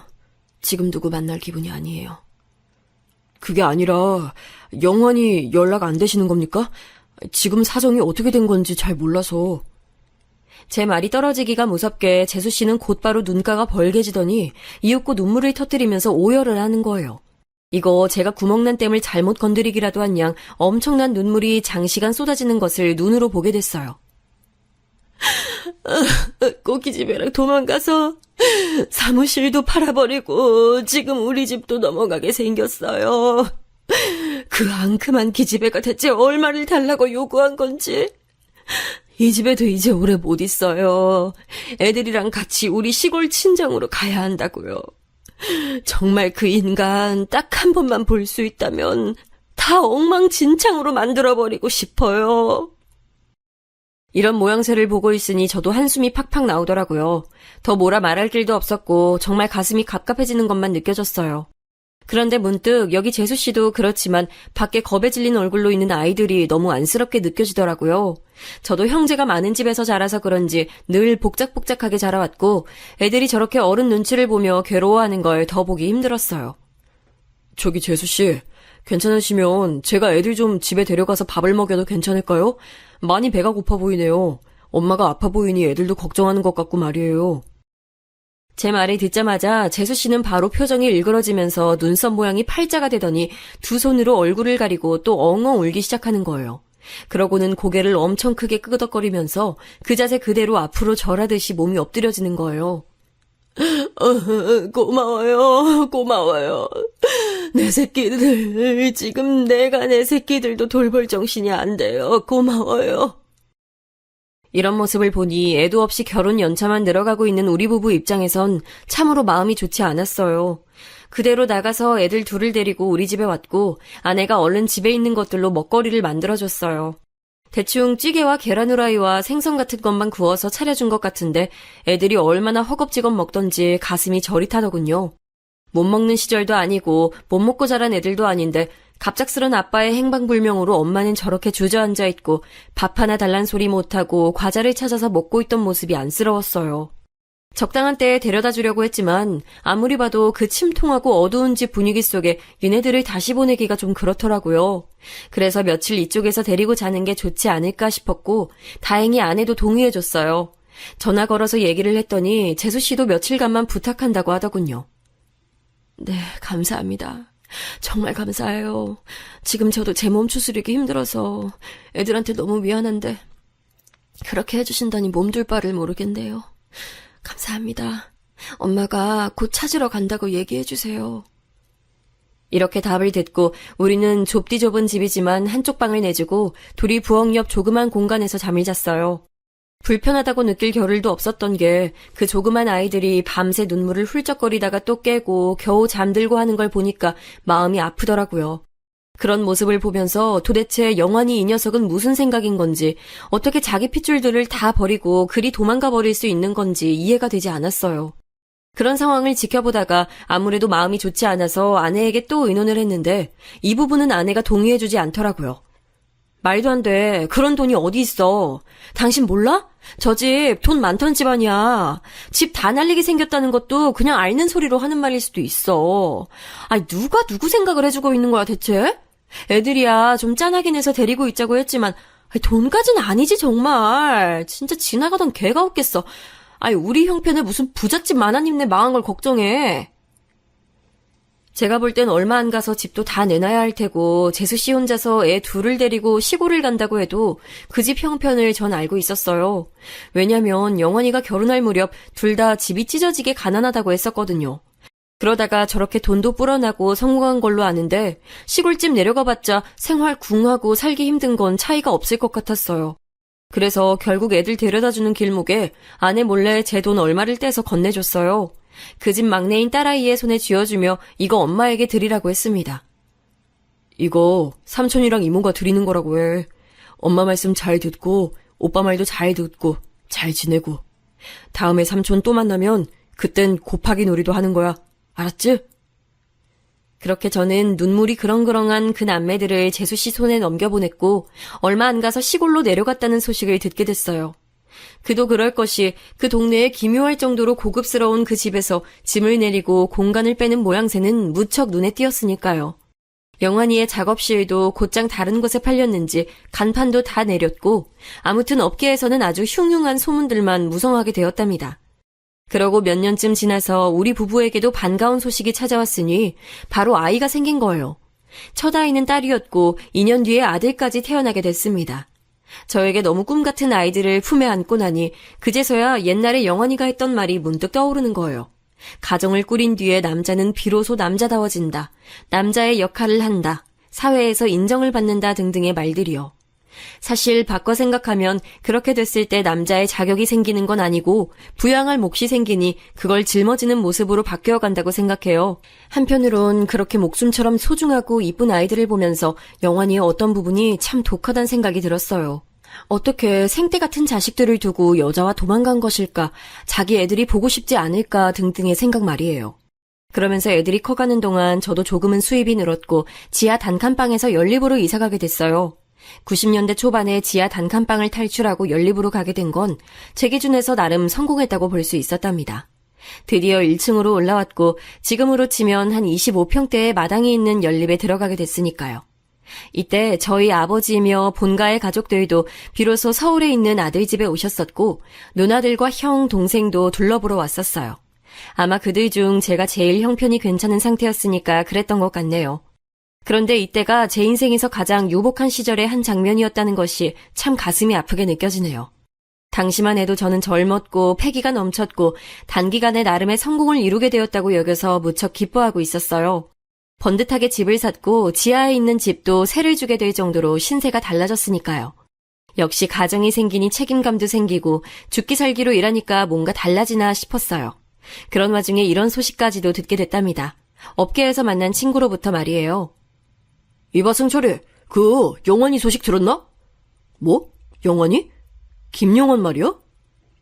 이 소식을 전해 들은 건 그 소동이 있고서 거의 5년이 지난 이후였기에 듣고 무척 놀랐었어요. 글쎄, 그 난리를 쳐놓고 나서는 마누라랑 이혼했다고 하더군. 그때 도망갔던 여자랑 잘 사냐 하면 그것도 아니야. 뭐 더 어린 여자를 끼고 살고 있다나. 무튼 그건 둘째치고 사람 참 인생 사는 재주가 좋아. 어디 미국인가를 갔다 왔다고 하더라고. 처자식한테 줄 거 싹 다 챙겨서 여자랑 도망가더니 그런 한량짓하고 늘 여유가 있었나 봐. 하여간 피도 눈물도 없는 인간이라니까. 뭔 자격인가 머시기를 따가지고 왔대. 들리는 소리로는 교수하려고 준비한다나. 내 참 다들 어이없어 하고 있어. 이거 원 나중에 만나면 교수님하고 인사라도 해야 될 판이라니까. 말을 듣는 내내 저는 너무 실감이 나지 않아서 어질어질하더라고요. 뭐 개과천선을 한다든지 아니면 완전 폭삭 망해서 산거지가 된다든지 그런 걸 바란 것은 아니었어요. 하지만 이후의 행보들이 너무 뻔뻔하게 짝이 없어서 당황스럽게 느껴지는 겁니다. 누군들 이런 소식을 들으면 그렇게 반응할 수밖에 없지 않나요? 좀 씁쓸하게 느껴지면서 왠지 분노가 일기도 했던 건 영환이에 비해 나름 성실하게 살아온 제 삶은 쉽게 흘러가지 않았기 때문일 거예요. 그러니 괜한 분노를 영환이의 행방 쪽으로 돌리게 되더군요. 왜냐면 전 그 당시 아내와 사이가 매우 좋지 않았어요. 분명히 봉급은 이전보다 늘었고 더 많은 돈을 갖다 주고 있고 집도 넓어졌어요. 심지어 우리 집에는 장인어른이 오셔서 몇 달 지내시기도 하고 불편한 상황들을 제가 참고 있음에도 불구하고 말이에요. 아내의 씀씀이는 갈수록 늘어났고 이 부분에 대해서 우린 툭하면 싸우게 됐어요. 저는 열심히 모아서 우리 네 가족이 행복하게 살기를 원했는데 아내는 그걸 툭하면 외가 쪽에 갖다 주다가 제게 걸리기도 하고 아니면 그간 살아온 인생이 너무 한스러웠다면서 사치스럽게 쓰기도 하는 거예요. 이봐, 당신 내가 월급 갖다 준 게 얼만데 벌써 이렇게 된 거야. 집에 쌀도 없고 애들 먹는 우유나 그 흔한 과자도 없어. 장을 보는 거야, 안 보는 거야? 냉장고를 열어보고 깜짝 놀라잖아. 애들이 일하는 나한테 밥을 달라고 한다고 이게 말이 돼? 그러자 아내는 이전과 전혀 다른 인상이 된 얼굴로 아주 도끼 눈을 뜨고 화를 쏟아내는 거예요. 그까짓 돈! 한 달에 100만 원 갖다 주면서 뭘 많이 갖다 준다고 해? 옆집 엄마는 남편이 200만 원씩 번대. 내가 우리 애들 낳기 전에 그 지하방 살면서 지질이 궁색일 때 당신 뭐라고 했어? 성공시켜준다며. 뭘 100만 원으로 고작 그 돈 갖고 오면서 나한테 진수성찬 차리라고 몰아붙이는 거야? 아우 나 진짜 못 살아.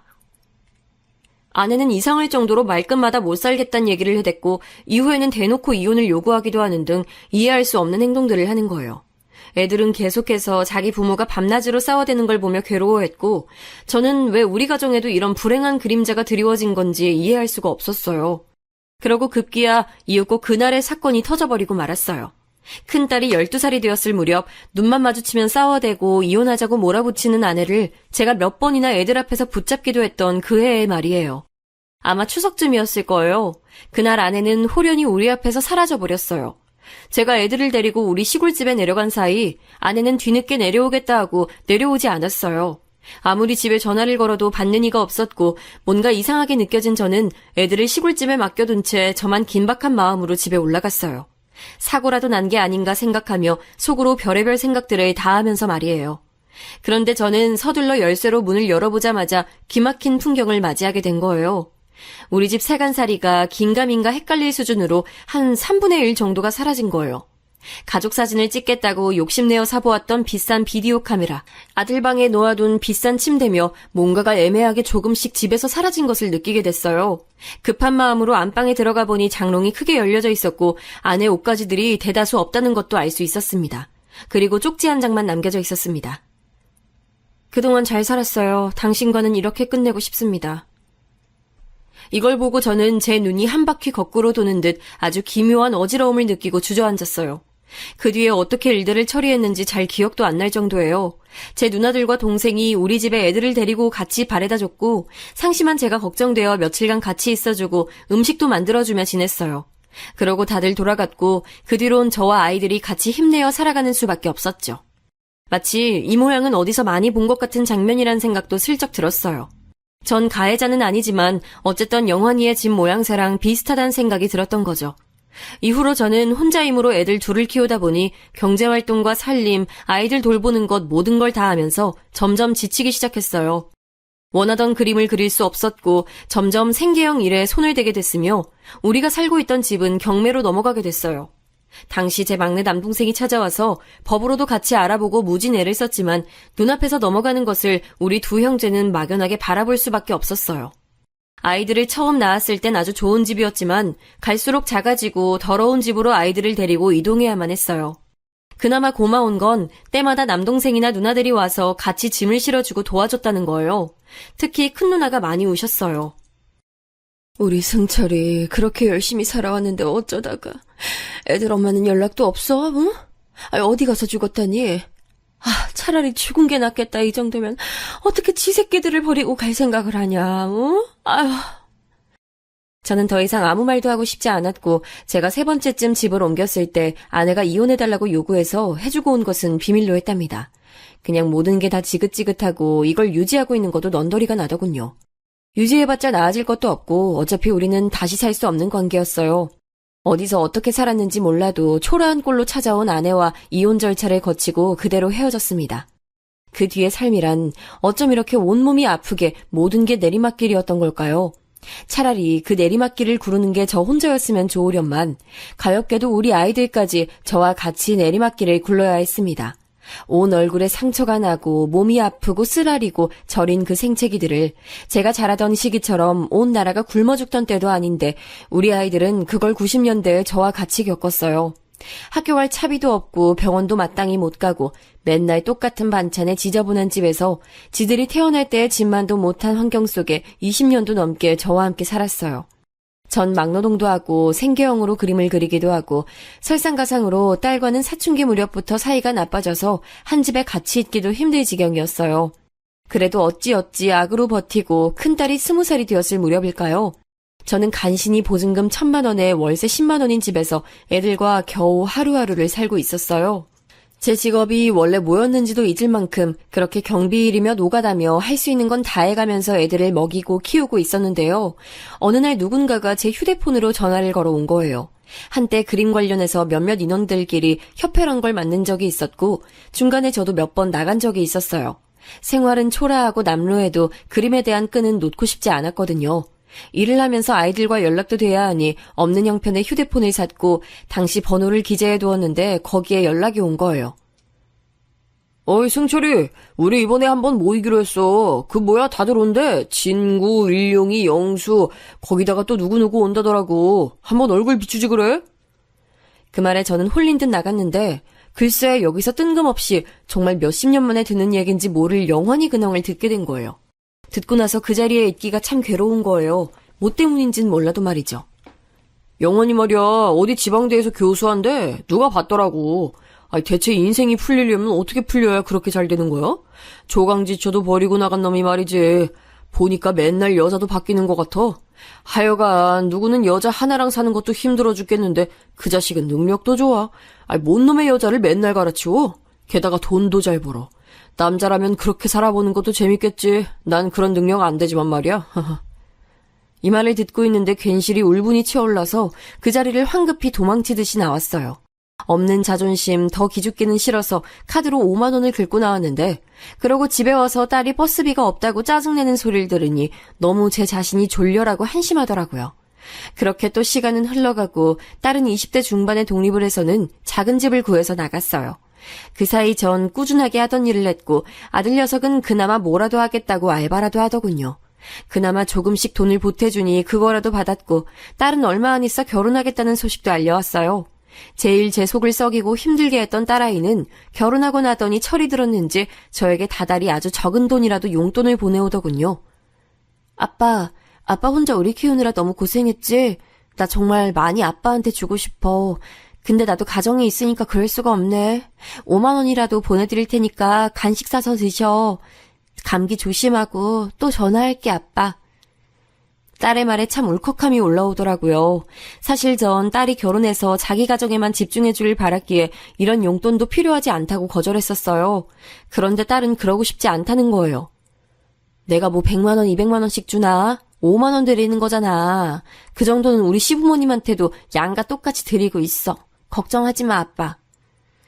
그렇게 늦게라도 철이 든 딸이 저에게 가끔씩 효도랍시고 얼마 보내기도 하고 손녀를 데리고 와서 안겨주는 것, 그게 저에게 있어 이 호된 삶의 선물처럼 느껴지더군요.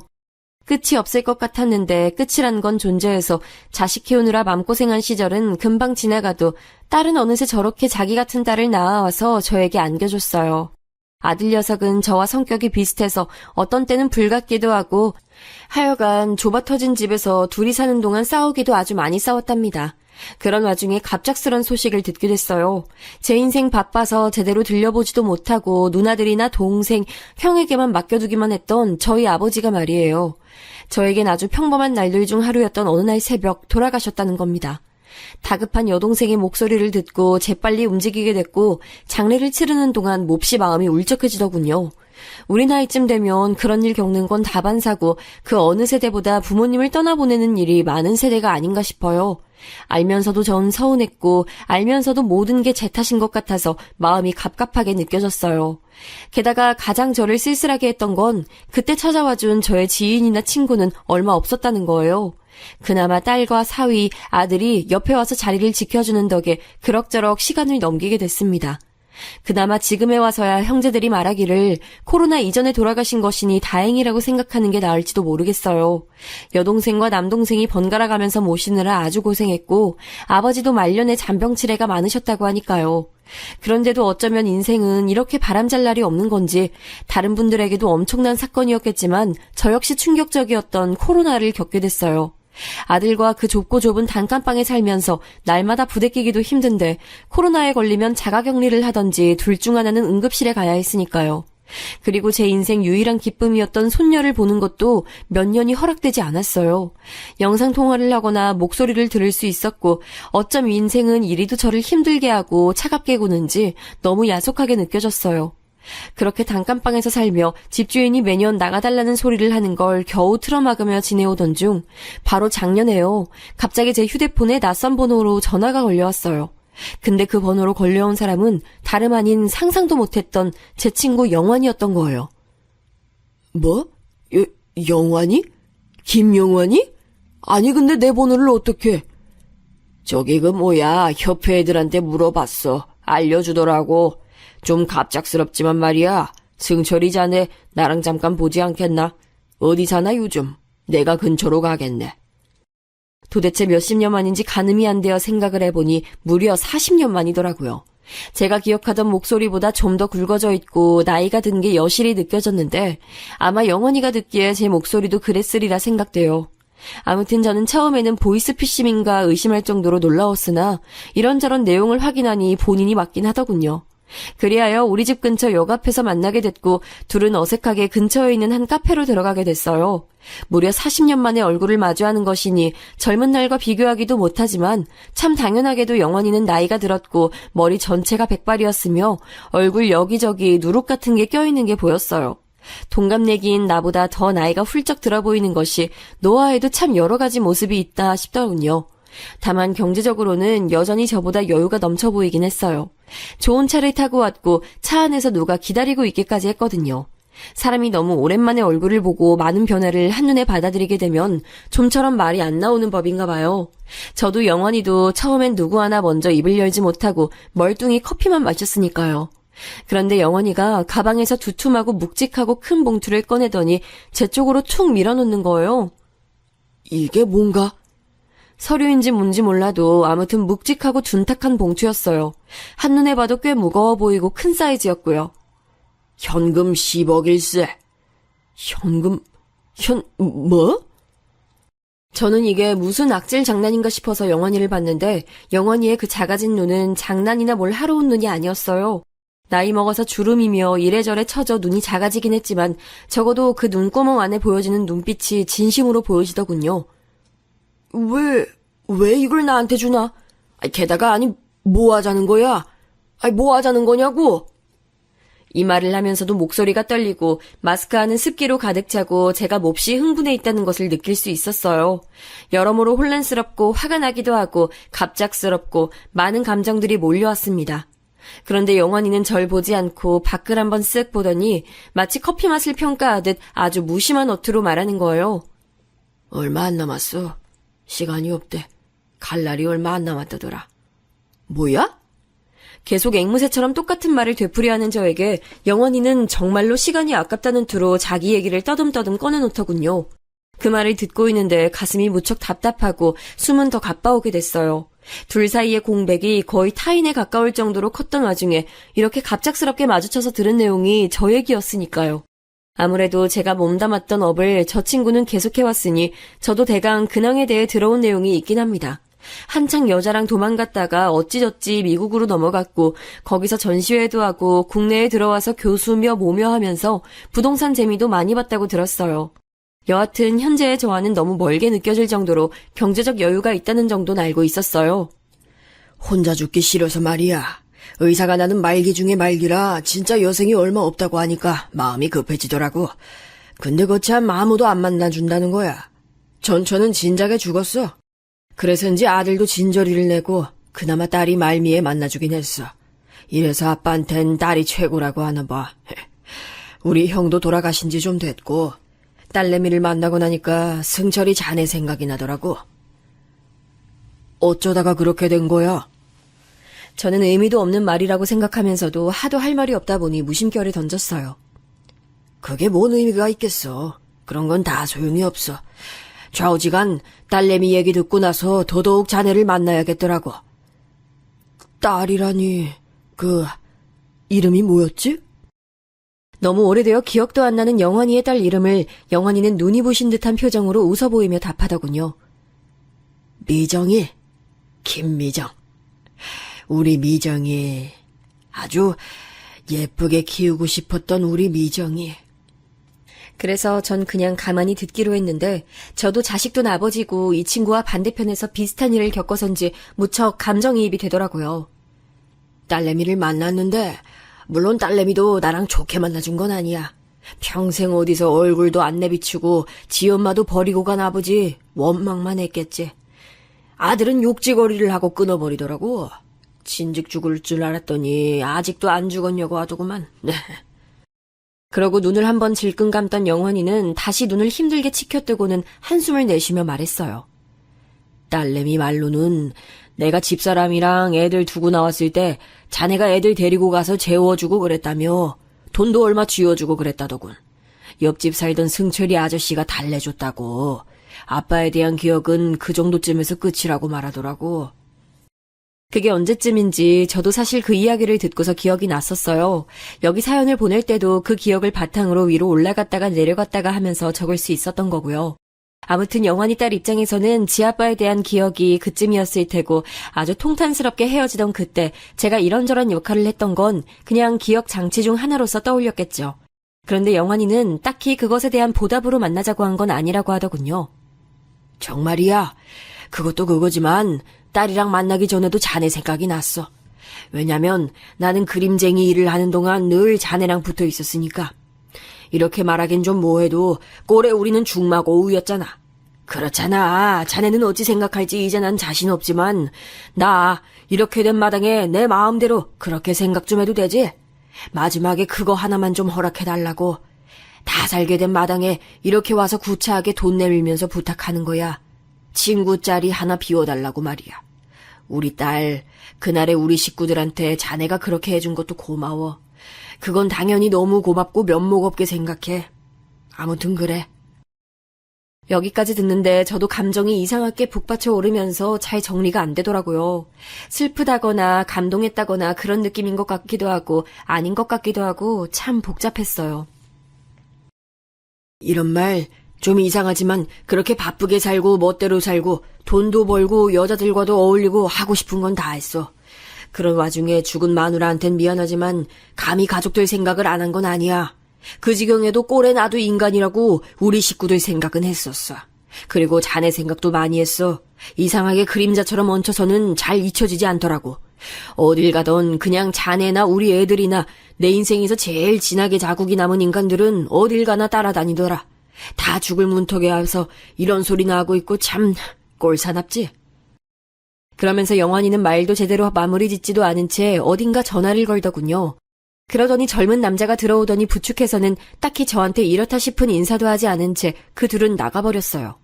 처음에 저는 화장실을 다녀오나 하고 기다렸는데 1시간이 되고 1시간 반이 되려는데도 돌아오지 않는 거예요. 이상하다 싶어 봉투를 들고 나가보니 그 자리에 그 차도 없고 그렇게 홀연히 영환이는 사라져버린 거예요. 이후에 영환이에게 걸려온 번호로 몇 번이나 전화를 걸었는데 받질 않는 거예요.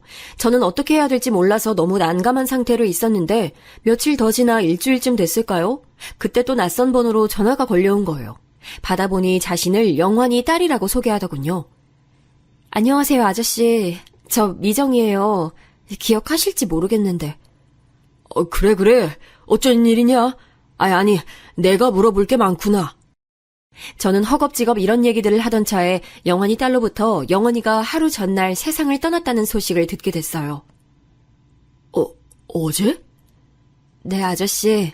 아빠가 안 그래도 아저씨를 만나겠다고 말은 하시더라고요.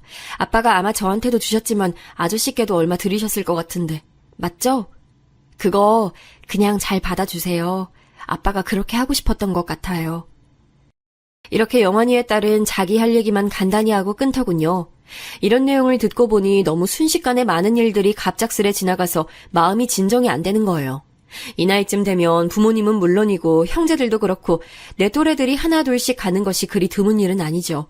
그런데 살아오면서 저 역시 가끔씩 떠올려왔던 영환이의 이런저런 기억들이 갑작스럽게 모여져서는 완전히 사라지기 전 제 앞에 나타난 거예요. 그러면서 저런 큰 돈까지 건네주고 가니 도통 어찌해야 할지 답이 나오질 않아요. 마지막에 영환이가 곱씹듯 마치 묘자리를 사듯이 친구 자리 하나 달라며 내놓은 금액치고는 말도 안 되는 장난 같은 액수였으니까요.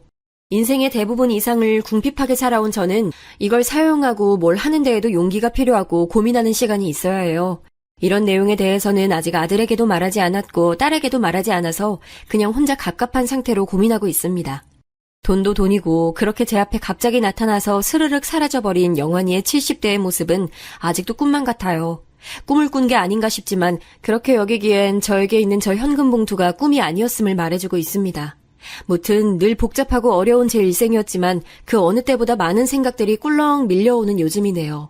어느덧 친구가 떠난 지 몇 개월이 지났습니다마는 어찌되었건 가는 길이 너무 무겁고 어렵지 않았기만을 바라봅니다. 단지 그것 하나만 생각하게 되네요.